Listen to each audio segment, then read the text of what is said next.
Hello दोस्तों, कैसे हैं आप। मेरे चैनल पे आपका बहुत बहुत स्वागत है। आज हम लोग क्लास 10th के फिजिक्स का न्यूमेरिकल डिस्कस करेंगे और जो क्वेश्चन आपका लिखा रहेगा हिंदी में लिखा रहेगा, लेकिन इंग्लिश मीडियम विद्यार्थी जो हैं उनके लिए मैं ये कहना चाहता हूँ कि मैं हिंदी को इंग्लिश में भी एक्सप्लेन कर दूंगा। जैसे क्या है कि आपको पता है कि जो यूपी बोर्ड का जो मीडियम है वो हिंदी मीडियम है, सीबीएसई बोर्ड का जो मीडियम है इंग्लिश मीडियम है, लेकिन हिंदी वालों को भी आगे चल करके जब आगे पढ़ना है तो मैक्सिमम चीज़ें इंग्लिश में ही पढ़नी है। इंग्लिश वालों को भी पता है कि हम चूंकि हमारी मातृभाषा हिंदी है तो हमारे पास नॉलेज भी एक हिंदी का भी होना चाहिए। सपोज करिए अगर आपको हिंदी का नॉलेज देने में अगर कठिनाई हो रही है तो ठीक है, हिंदी के जो क्वेश्चन रहेंगे हम उसको इंग्लिश में हम क्या कर देंगे, आपको एक्सप्लेन कर देंगे। तो मुझे लगता है कि ऐसा अगर होगा तो हिंदी मीडियम के जैसे मान लीजिए 5 क्वेश्चन मैंने आपसे डिस्कस किए, सीबीएसई बोर्ड के मान लीजिए 5 क्वेश्चन डिस्कस किए, तो आपको 10 क्वेश्चन की जानकारी मिल गई, ठीक है ना।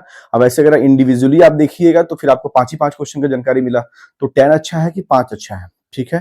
तो मुझे ऐसा लगता है कि आप एक काम करिए कि मैक्सिमम क्वेश्चन जो है अपने अंदर ठीक है ना उसको इन्वॉल्व करिए और ठीक है ना अपने अंदर अपने माइंड में उसको इन्वॉल्व करिए मैक्सिमम क्वेश्चन को, और मैक्सिमम क्वेश्चन की अंडरस्टैंडिंग आप क्रिएट करिए। तो अभी और एज वेल एज आगे चल करके आपको काफी लाभदायक साबित होगा दोस्तों, ठीक है। और एग्ज़ाम आपका काफ़ी नज़दीक है, तो इस कम समय में अच्छी से अच्छी चीज़ें क्या हो सकती हैं वो मैं आपके लिए मैं कर रहा हूँ, आगे भी करता रहूँगा। तो चूँकि मेंटरी टू ईच अदर ना, क्योंकि गुरु और जो शिष्य होते हैं वह एक दूसरे के क्या होते हैं, पूरक होते हैं। ठीक है दोस्तों, तो आप बस इतना जानिए और मैं आगे इस क्वेश्चन को कराता हूँ। इस क्वेश्चन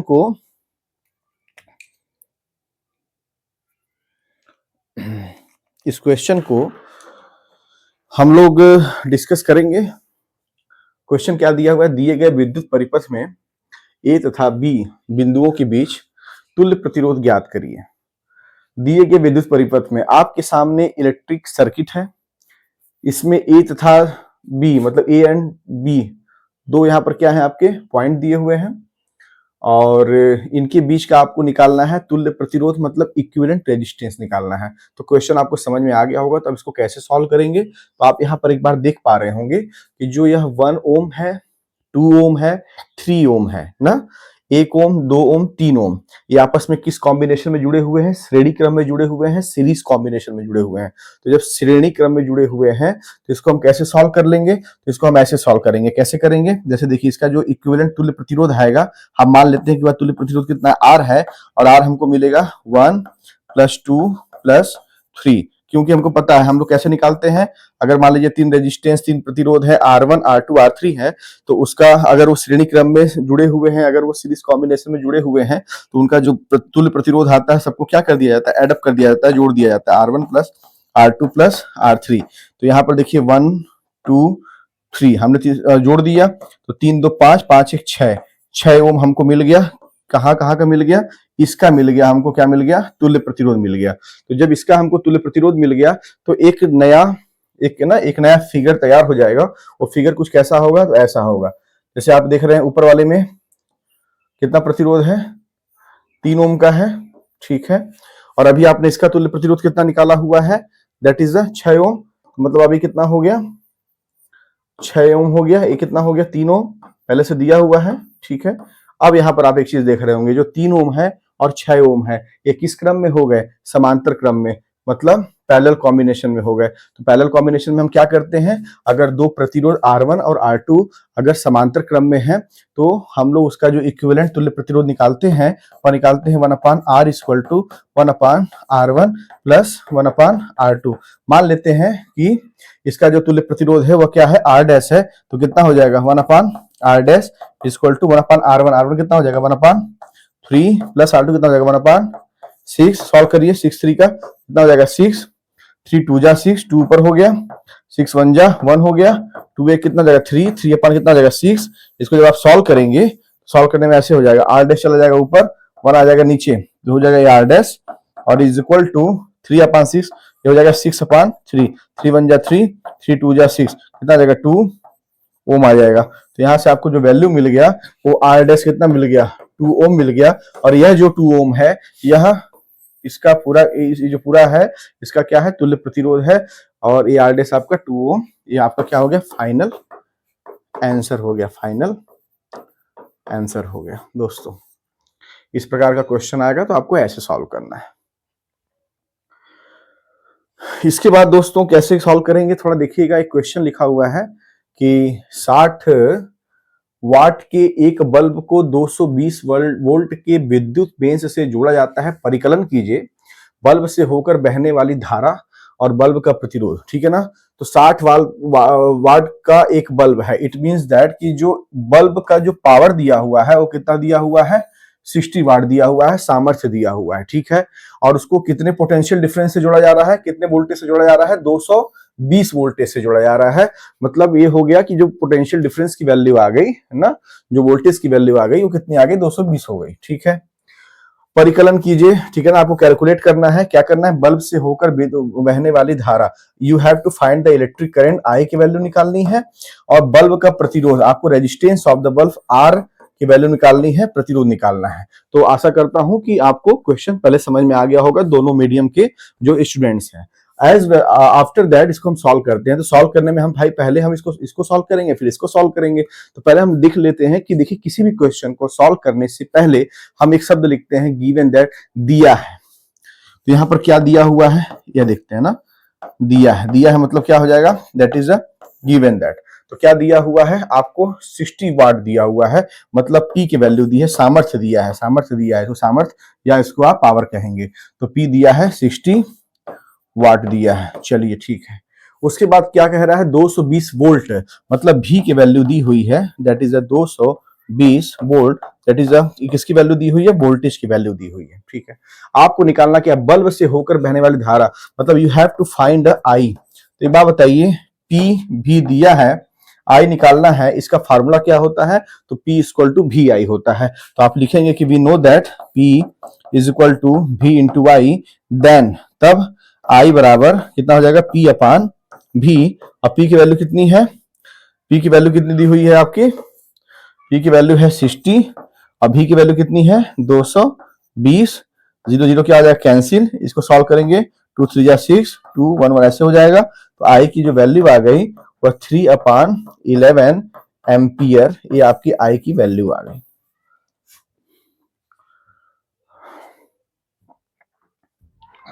I की वैल्यू कितनी आ गई, 3/11 एम्पियर आ गई। अब आपने I की वैल्यू निकाल लिया। अब I की वैल्यू के बाद आपसे पूछ रहा है बल्ब का प्रतिरोध, मतलब आपसे रेजिस्टेंस ऑफ द बल्ब पूछ रहा है। तो आप कैसे करेंगे, ध्यान से देखिएगा। आपको पता यहाँ पर दिया क्या क्या है, यह दिया है, यह दिया हुआ है, और आपसे बल्ब का प्रतिरोध पूछ रहा है, मतलब P दिया हुआ है कितना, 60 वाट। एक बात अच्छी बात हो गई भाई। अब V कितना दिया हुआ है, 220 वोल्ट। ठीक है। हमसे पूछ के आ रहा है प्रतिरोध, मतलब R। तो P है, V है, R है। कोई फार्मूला आपको पता है, तो हाँ हमें पता है। लेकिन सपोज करिए फार्मूला अगर नहीं पता है, तो P इक्वल टू वी आई तो पता है ना। कहाँ गया भाई P इक्वल टू वी आई, तो ये यहाँ पर है। तो एक काम करते हैं, P इक्वल टू वी आई का वी आई ही लिखेंगे, और हमें R चाहिए। इसका मतलब P दिया हुआ है, V दिया हुआ है, तो I को हम हटाएंगे। तो कैसे हटाएंगे, ठीक है, क्योंकि हमको R चाहिए। ठीक है।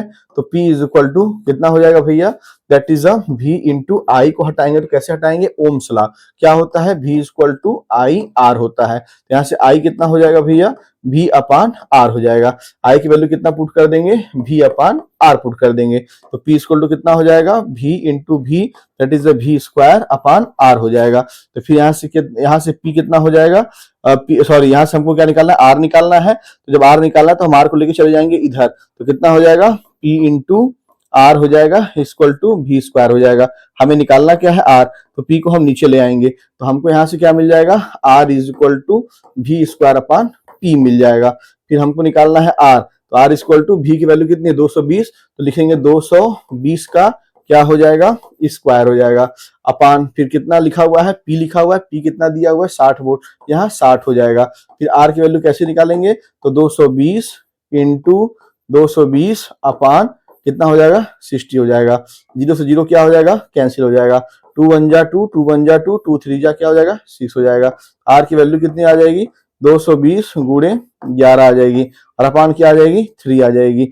उसके बाद इसका आप क्या कर देंगे, कैलकुलेशन कर देंगे। जो आंसर आएगा उसको आप लिख देंगे, और वही क्या हो जाएगा, ओम इसका यूनिट, ये आपका फाइनल क्या हो जाएगा, आंसर हो जाएगा। तो कैलकुलेशन आप कर सकते हैं, इतना आप कैपेबल हैं ही। ठीक है दोस्तों।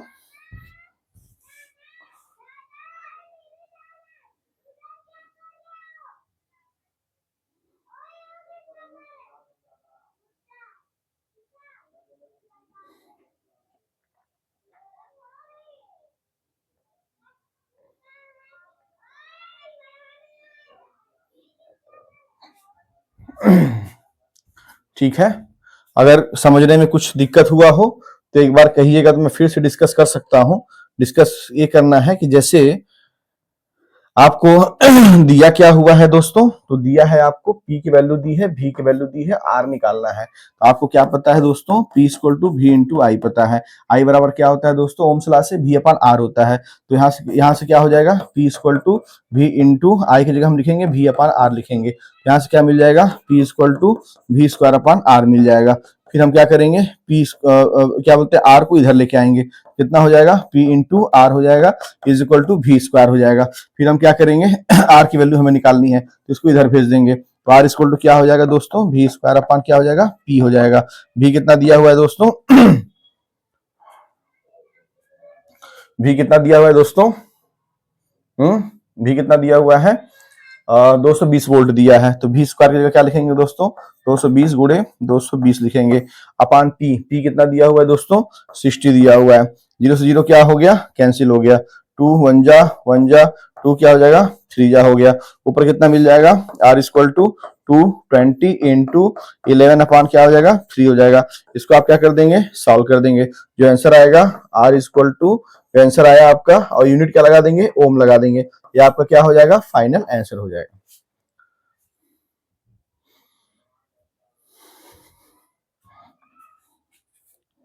ठीक है, इसका स्क्रीनशॉट ले लीजिए।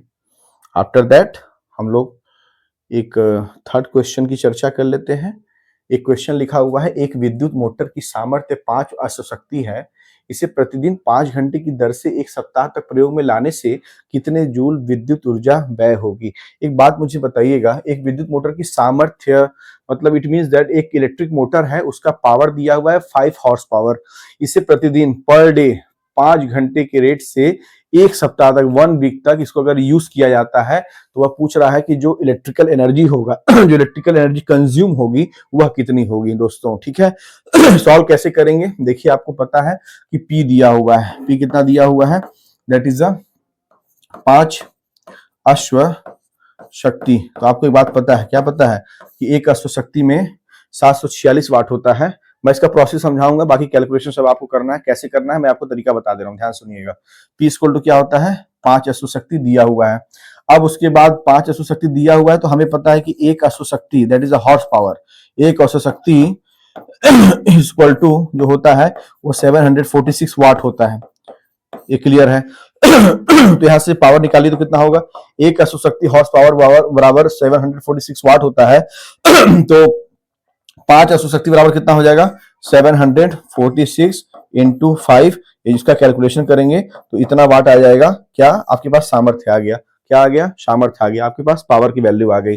उसके बाद वो क्या कर रहा है, इसे प्रतिदिन 5 घंटे की दर से, मतलब T दिया हुआ है, कितना दिया हुआ है, 5 घंटा दिया हुआ है। तो 5 घंटा दिया हुआ है प्रतिदिन, मतलब एक दिन में, मतलब हम यहाँ ऐसे समझ सकते हैं कि 1 डे में, एक दिन में जो बात हो रही है, कितनी की बात हो रही है, 5 घंटे की बात हो रही है। तो चूंकि बात कितने दिन का निकालना है, हमें 1 सप्ताह का निकालना है। तो 1 सप्ताह बराबर कितने दिन होते हैं, तो 7 दिन होते हैं। तो जब एक दिन में 5 घंटा, तो 7 दिन में 7 दिन में अगर हम निकालेंगे तो 7 गुणे 5 घंटा, इट मीन्स दैट 7 पना 35, टोटल जो घंटा हो गया वो कितना हो गया, 35 घंटा हो गया। तो यह कुल समय हो गया, इसको हम लिखेंगे कुल समय, मतलब टाइम। ये आपकी टी की वैल्यू हो गई, कितना, 35 घंटा हो गया। अब आपके पास क्या निकल के आ गया, पी निकल के आ गया। अब आपके पास क्या निकल करके आ गया, टी निकल के आ गया। आपसे क्या पूछ रहा है, इलेक्ट्रिकल एनर्जी कंज्यूम्ड, मतलब आपसे पूछ रहा है विद्युत ऊर्जा व्यय क्या होगी। तो आपको पता है क्या होता है, ई इक्वल टू क्या होता है, पी इंटू टी होता है। ठीक है, फार्मूला पढ़े होंगे। तो E equal to P into T होता है, तो पी कितना निकाला है आपने, तो पी आपने निकाला है 746 इंटू 5, मतलब 746 गुणे 5, ये आपकी पी की वैल्यू हो गई। और इंटू टी कितना निकाला है आपने, तो ध्यान दीजिएगा एक बार, यहाँ जो टी होगा वह किस में होगा, सेकंड में होगा। और आपको पता है कि आपने जो टी निकाला है वह किस में निकाला है, घंटा में निकाला है। तो 1 घंटा बराबर, ये हमेशा याद रखिएगा, 60 मिनट गुणे 60 सेकेंड, टोटल करेंगे तो कितना आता है, 3600 सेकेंड आता है। कितना आता है, 3600 सेकेंड आता है। तो जब 1 घंटा बराबर 3600 सेकेंड, तो 35 घंटा बराबर कितना आ जाएगा, 35 गुणे 3600 सेकेंड हो जाएगा। जब इसका आप क्या करेंगे, कैलकुलेशन करेंगे, तो आपका ई का वैल्यू निकल जाएगा, और यही विद्युत ऊर्जा व्यय होगी, यही इलेक्ट्रिकल एनर्जी कंज्यूम होगा। आशा करता हूं आपको समझ में आ गया होगा।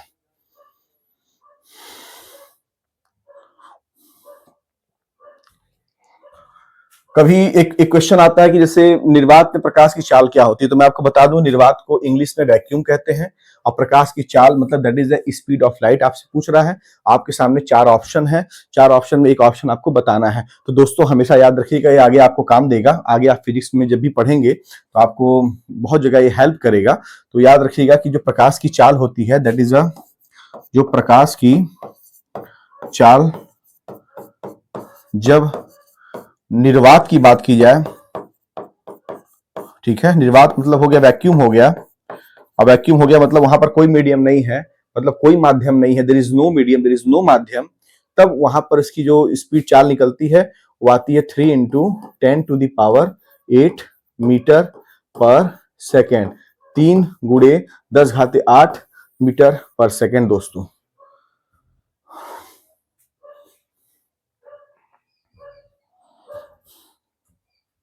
ठीक है दोस्तों, इसके बाद एक क्वेश्चन है कि एक उत्तल लेंस की क्षमता 5 डायोप्टर है, तो इसकी फोकस दूरी ज्ञात करिए। तो हमेशा याद रखिएगा कि जब लेंस की क्षमता, पावर ऑफ लेंस की बात आती है, तो आपके पास एक फार्मूला होना चाहिए, वह होता है कि P is equal to 1/f।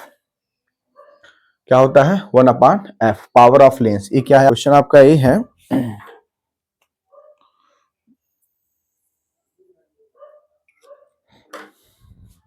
Question एक उत्तल लेंस की क्षमता 5 डायोप्टर है, तो इसकी फोकस दूरी ज्ञात करिए। तो जब भी ऐसा क्वेश्चन आए ना, तो देखिए क्वेश्चन है क्या, एक कन्वेक्स लेंस दिया हुआ है, उसका जो पावर दिया हुआ है वो 5 डायोप्टर है, इसका फोकस दूरी ज्ञात करना है। You have to find the focal length दोस्तों। ओके, तो इसको कैसे सॉल्व करेंगे दोस्तों, इसको ऐसे सॉल्व करेंगे, आपके पास एक फार्मूला होना चाहिए, P इक्वल टू होता है 1/f होता है। तो P इक्वल टू अगर 1/f होता है, तो आपको पता है कि जो F होता है वह किस में होता है, मीटर में होता है। F किस में होता है, मीटर में होता है। यहाँ पर दिया क्या है, आप लिखेंगे दिया है, तो दिया है किसकी वैल्यू दी हुई है, तो P की वैल्यू दी है, कितनी दी हुई है, लेंस की क्षमता आपको दिया हुआ है, इसको बोलेंगे क्या, लेंस की क्षमता बोलेंगे, इसको क्या बोलेंगे, फोकस दूरी बोलेंगे, इंग्लिश में पावर ऑफ लेंस बोलेंगे, इसको फोकल लेंथ बोलेंगे। ठीक है, P इक्वल टू 1/f। आपको निकालना क्या है, F निकालना है, तो F को इधर भेजिए, कितना हो जाएगा, P into F equal to 1। अब केवल F निकालना है, तो इसको इधर भेजिए, F इक्वल टू कितना हो जाएगा, 1/P। तो लिखिए F इक्वल टू 1/P की वैल्यू कितनी दी हुई है, तो जाहिर सी बात है 5, तो F इक्वल टू 1/5। तो आपको पता है कि जब फोकस किस में होगा, मीटर में, तो जो यहाँ पर भी F की वैल्यू आएगी वो किस में आएगी, मीटर में। तो लिखेंगे F इक्वल टू 1/5 को जब सॉल्व करेंगे तो कितना आएगा, 0.2 क्या आएगा, मीटर आएगा।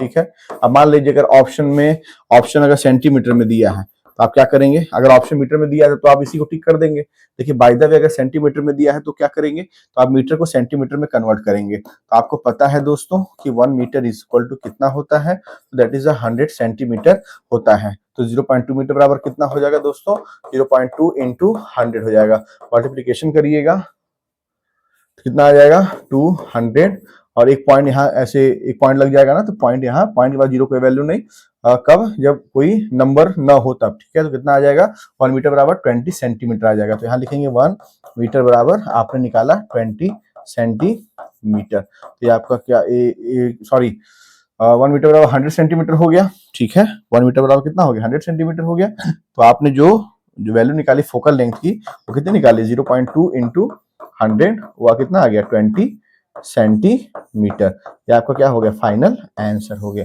चलिए दोस्तों,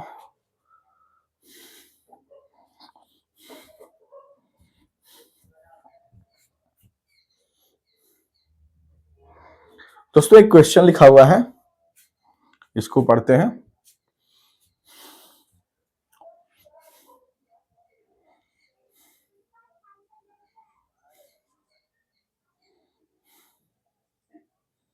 इस क्वेश्चन को पढ़ लिया आपने।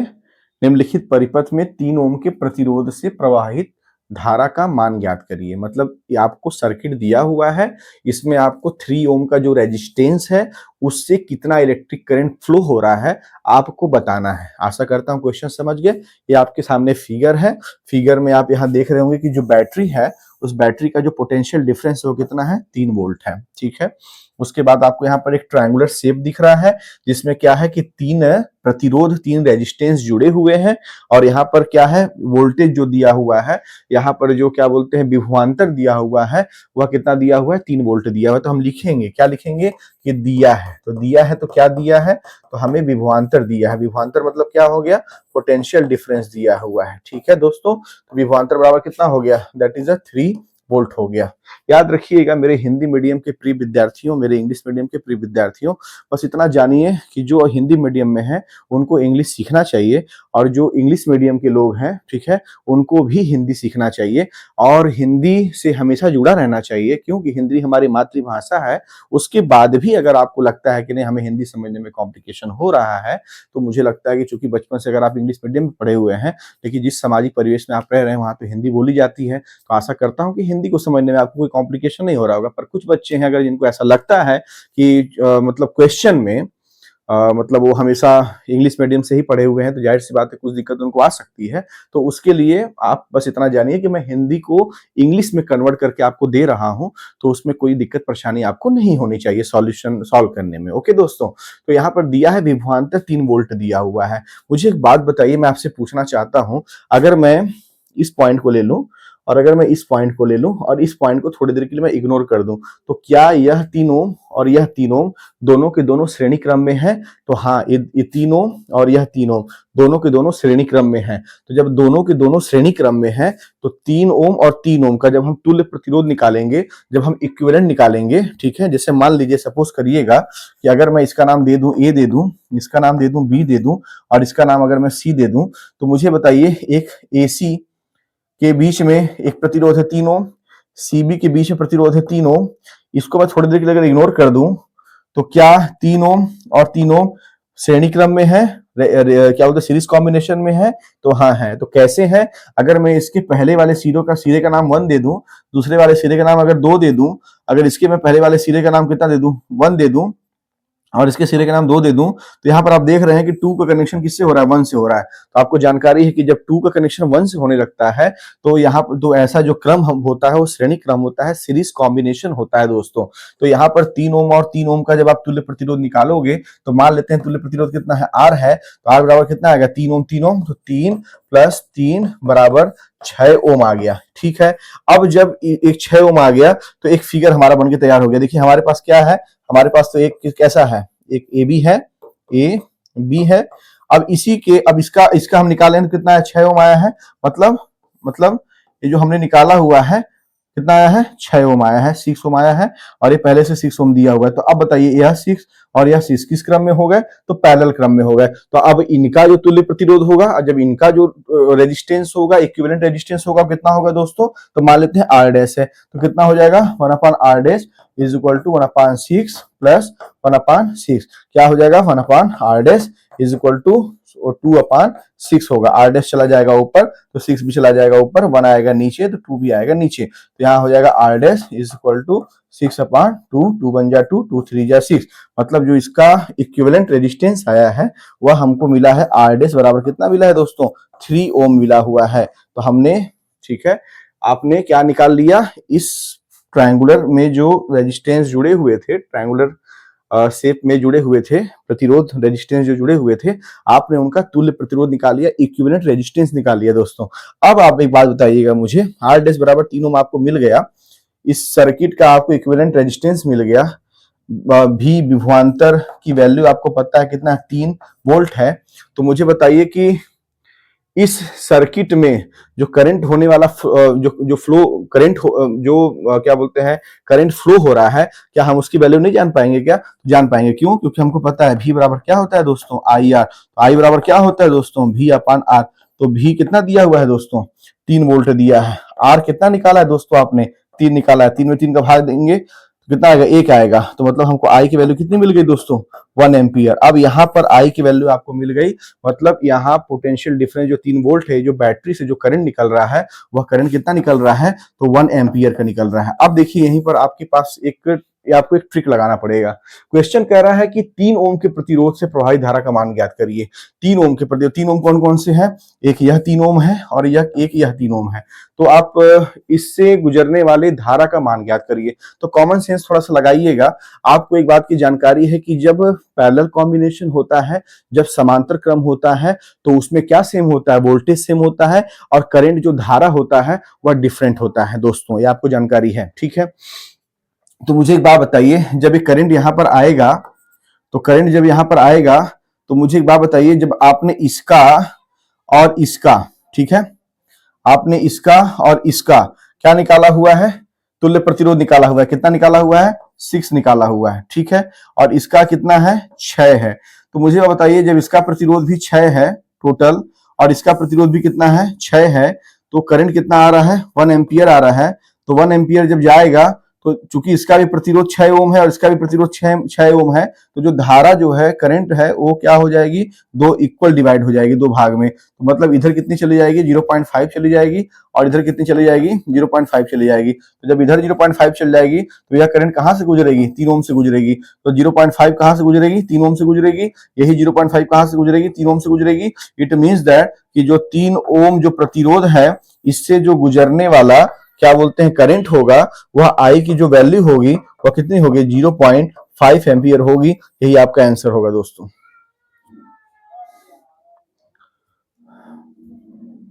ठीक है।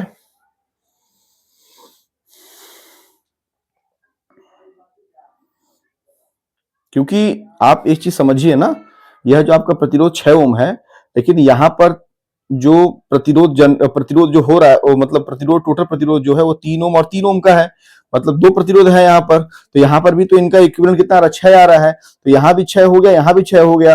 तो करंट किसी में ज्यादा किसी में कम थोड़ी जाएगा, करंट दोनों इक्वल जाएगा। मतलब इक्वल मतलब 1 को अगर हम इक्वल करेंगे तो कितना आ जाएगा, तो 1/2 करना पड़ेगा। और 1 में 2 से भाग देंगे कितना आएगा, 0.5 आएगा। तो 0.5 कहां से जाएगा, इस 3 ओम से होते हुए जाएगा। तो हमसे क्वेश्चन क्या पूछा है कि 3 ओम के प्रतिरोध से प्रवाहित धारा का मान पूछा है। तो हमने क्या कह दिया, आई बराबर 0.5 कह दिया। ये आपका क्या हो गया, फाइनल आंसर हो गया दोस्तों।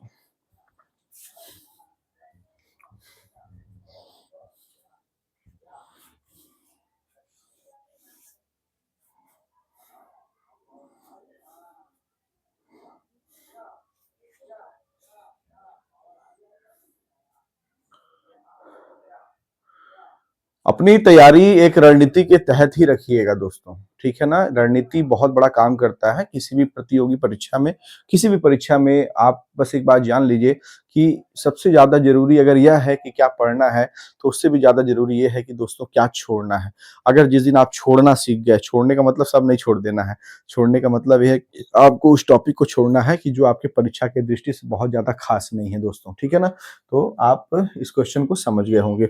आफ्टर दैट, ठीक है, आफ्टर इसके बाद और कोई क्वेश्चन नहीं है तो मेरे चैनल को आप सब्सक्राइब करिए। आज की बात नहीं है, मैं आपके लिए हमेशा अच्छे से अच्छा चीज मैं प्रोवाइड कराऊंगा। हिंदी मीडियम के विद्यार्थियों को, इंग्लिश मीडियम के स्टूडेंट्स को मेरे पढ़ाए हुए न्यूमेरिकल्स में, मेरे पढ़ाए हुए थ्योरी में, मेरे पढ़ाए हुए कॉन्सेप्ट में किसी प्रकार की कोई दिक्कत समस्या नहीं आने वाली है। So please subscribe my channel, like my channel and share